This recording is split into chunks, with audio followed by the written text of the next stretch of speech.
안녕하세요. 하나님의 모든 일, 하나님의 때, 하나님의 수단과 방법, 이 페이스 미션 길라잡이 빌립입니다. 우리는 이제 이 복음의 가치사슬, 칭의성화 7가지의 영적 원리를 우리가 계속 이제 숙고하고 있습니다.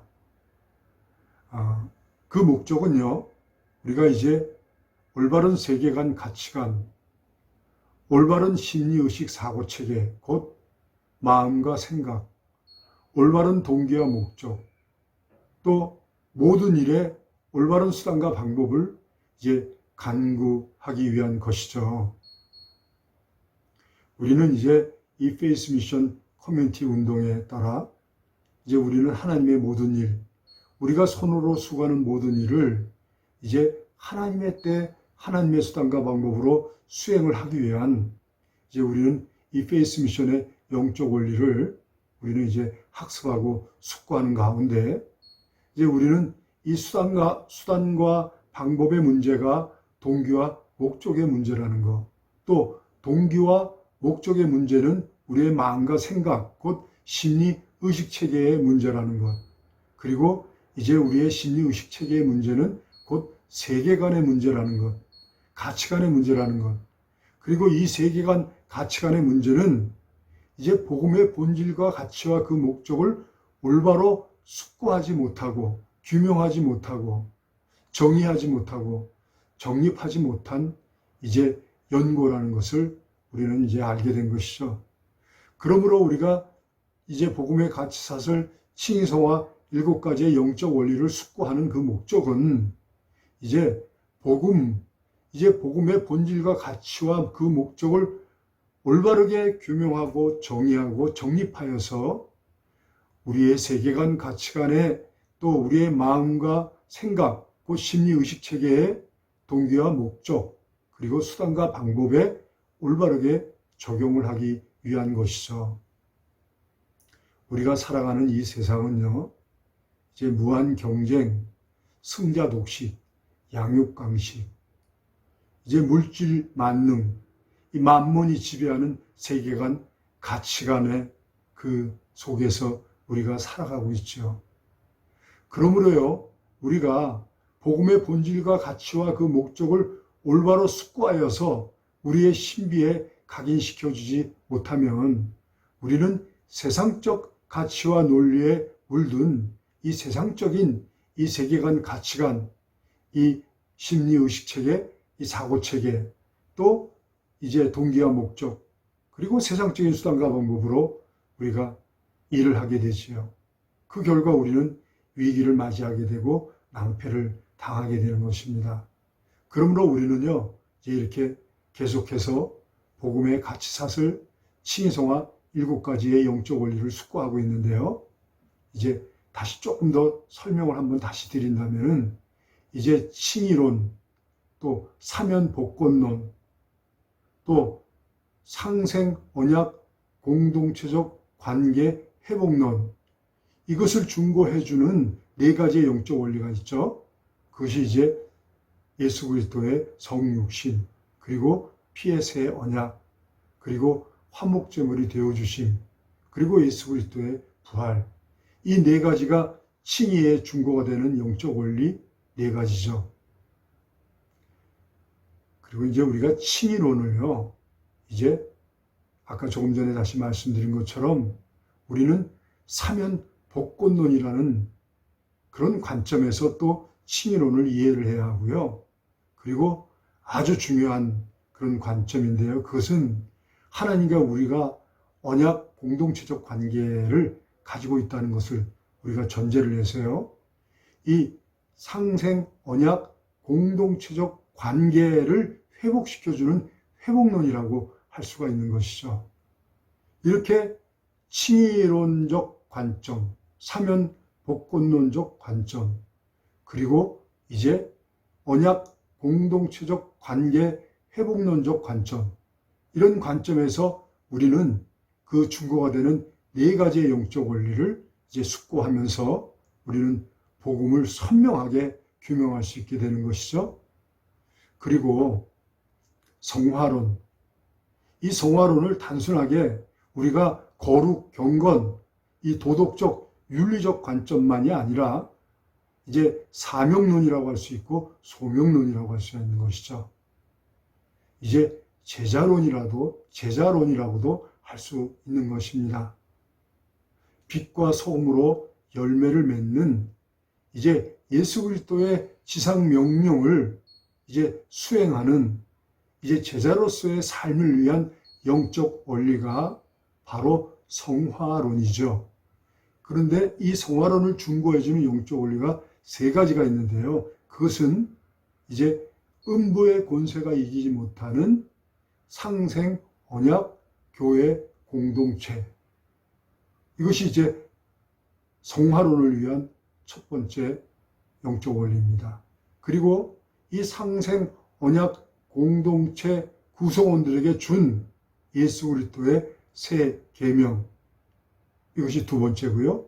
그리고 이제 우리를 세상 끝날까지 견인해 가시는, 우리의 신앙을 견인해 주시는, 우리에게 가르치시고 깨닫게 하시고 생각나게 하시고 우리와 동행하시고 우리 안에 내재하셔서 우리와 함께 하시는 이 예수 그리스도의 성령에 대한 약속, 이렇게 세 가지가 이제 성화론의 중보가 되는 영적 원리, 빛과 소금으로 열매를 맺는 이 제자로서의 삶을 위한 영적 원리가 되는 것이죠. 우리가 이렇게 칭의론을 이제 중보해주는 네 가지의 영적 원리와 이 성화론을 중보해주는 이제 세 가지의 영적 원리, 이렇게 해서 칭의, 성화 7가지의 영적 원리를 깊게 숙고하게 되면 이제 우리는 복음의 본질과 가치와 그 목적을 올바로 규명하고 정의하고 정립하게 되지요. 그러므로 말미암아 복음의 본질과 가치와 그 목적에 충실한 이제 세계관, 가치관을 올바르게 구축하게 되고, 그로 말미암아 올바른 심리의식, 사고체계를 구축하게 되고, 올바른 동기와 목적을 구축하게 되고, 그리고 올바른 수단과 방법을 구축하게 되지요. 저는요, 이렇게 올바른 세계관, 가치관, 올바른 심리의식, 사고체계, 올바른 동기와 목적, 올바른 수단과 방법을 우리가 깊이 숙고하려면은요, 이제 저는 이제 허드슨 텔러와 조지 물로 목사님의 자서전을 한번 읽어보시기를 바랍니다. 그리고요, 이제 로렌 커닝햄 목사님이 이제 그 세 권의 중요한 필독서를 이제 주셨는데요.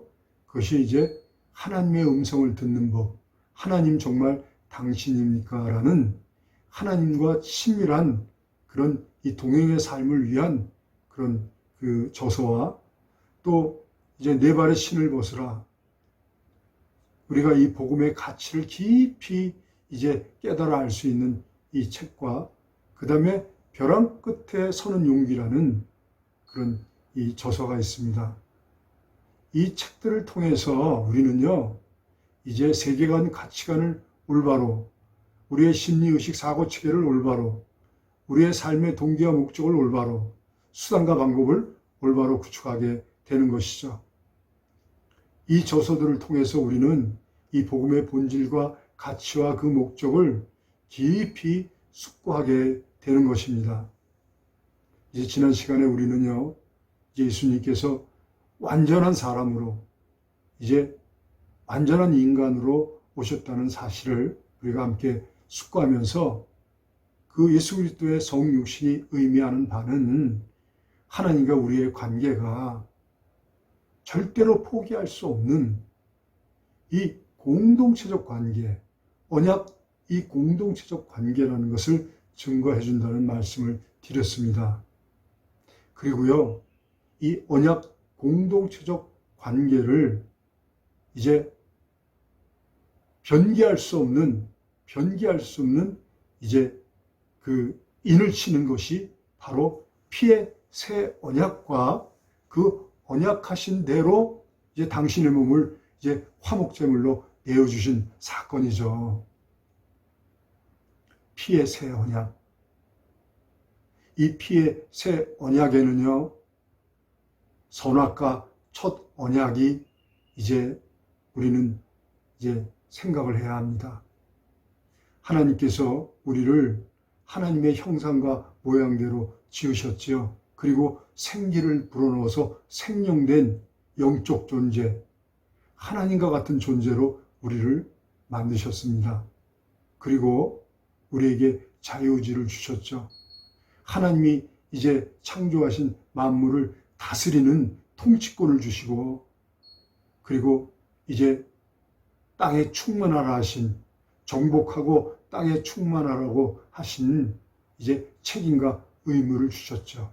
그리고 선악과 첫 언약을 세우셨습니다. 그런데 우리 인간이 이제 육신의 정욕, 안목의 정욕, 이생의 자랑, 이 우리의 대적자 사탄에게 미혹을 당해서 우리는 그 첫 언약을 하나님과 같이 되려는 반역의 죄를 범함으로 이제 하나님과 우리의 공동체적 관계를, 첫 언약을 깨어버림으로 이제 그 공동체적 관계가 단절이 된 것이죠. 이 공동체적 관계가 깨어졌다는 것은 바로 이게 신학적으로 영적 죽음이라고 합니다. 하나님과 우리의 공동체적 관계, 언약 공동체적 관계가 완전히 깨어진 상태, 단절된 상태, 이것이 영적 죽음이죠. 이 영적 죽음을 통해서 우리는 이제 육체적으로 죽게 된 것이죠. 그리고 그 이후에 영원한 죽음, 영원한 지옥 형벌을 받게 된 것이죠. 그러나 하나님께서 우리를 포기하지 아니하셨죠. 하나님의 이 공의의 준엄한 법은 절대로 용서하실 수가 없는 겁니다. 우리는 이제 이 영적 죽음을, 이제 육체적인 죽음을, 영원한 죽음을 피할 길이 없는 것이죠. 그런데 예수님께서 완전한 사람이 되셔서 오셨지요. 완전한 인간이 되셔서 오신 것입니다. 예수님은 우주 만물을 창조하신 창조주입니다. 요한은요, 이 우주 만물이 다 그의 손으로 지은 바 되었다고 증거하고 있습니다. 히브리서 기자도 1장에 그렇게 증거하고 있습니다. 말씀이 육신이 되어서 우리 가운데 완전한 사람으로 오신 예수 그리스도. 이 예수 그리스도의 성육신은 이제 하나님과 우리의 관계가 끊을 수 없는 이 공동체적, 언약 공동체적 관계라는 것. 육신의 몸을 입고 이 땅에 오셔서 이제 하나님 나라의 모든 복음을 선포하시고 이제 가르치시고 깨닫게 하셨죠. 그리고 이제 마지막 피의 새 언약을 세우시고 당신의 몸을 그 언약하신 대로 십자가에 내어주심으로 하나님과 우리와의 언약 공동체적 관계를 완전히 회복시켜 주신 것이죠. 단절된 이 영적 죽음을 이제 완전히 이제 우리에게 생명을 새롭게 주신 것이죠. 하나님과 우리와의 관계가 완전히 회복이 된 것입니다. 공동체적 관계가. 그것이 예수 그리스도의 성육신, 그리고 그 피의 새 언약, 그리고 그 언약하신 대로 화목제물이 되어주심으로 우리는요, 이제 영접하는 자, 곧 그 이름 믿는 자에게 마음으로 믿고 입술로 고백하는 이 피의 새 언약에 우리는 믿음으로 서명만 하게 되면은 우리는 아무 값 없이 선물로 이제 우리는 모든 죄사함을 받고 하나님을 아바 아버지로 볼 수 있는 이 언약 공동체적 관계를 회복하게 되는 것입니다. 여기서 우리는요, 이 피의 새 언약을 통해서, 그리고 당신의 몸을 십자가에 내어주신 이 사건을 통해서 오늘 두 가지를 우리가 마음판에 새겨야 합니다. 첫째요, 이 죄에 대해서는요, 무자비하시다는 겁니다. 자비가 없다는 것입니다. 우리는 이 죄에 대해서 두려운 마음을 가져야 하고 경외하는 마음을 가져야 합니다. 하나님께서 우리를 그냥 용서해 주신 것이 아닙니다. 당신의 아들을 무자비하게 우리의 죄를 대속해 주기 위해서 무자비한 형벌을 받게 하신 것이죠. 그러므로 이 사건을 통해서 하나님의 공의의 법은 절대로 죄를 용서하실 수 없다는 것입니다. 하나님의 나라는 죄를 절대로 용납할 수 없다는 것이죠. 그리고요, 또 한 가지는 이 모든 공의의 법을 초월하는 하나님의 이 불같은 사랑, 죽음을 이 초월하는 죽음보다 강한 사랑, 하나님의 그 사랑을 우리는 그 진실을 믿을 수 있게 된 것이죠. 그래서 이 십자가의 사랑은 하나님의 사랑을 확정해 주신다고 사도 바울은 증거하고 있는 것입니다. 우리는요, 오늘 이 시간 이후에 이 피의 새 언약과 그 피의 새 언약하신 대로 당신의 몸을 십자가에 내어주신 이 사건을 통해서 죄를 절대로 용서할 수 없는 하나님의 공의의 법과 그리고 이 공의의 법을 초월하는 죽음보다 강한 하나님의 그 진실된 사랑에 대해서 우리는 깊게 숙고를 해야 하는 것입니다. 감사합니다. 오늘은 여기까지 말씀드리고요. 다음 시간에 다시 이제 계속해서 이 복음의 가치사슬 칭의성화 7가지의 영적 원리를 함께 숙고하기를 바랍니다. 감사합니다.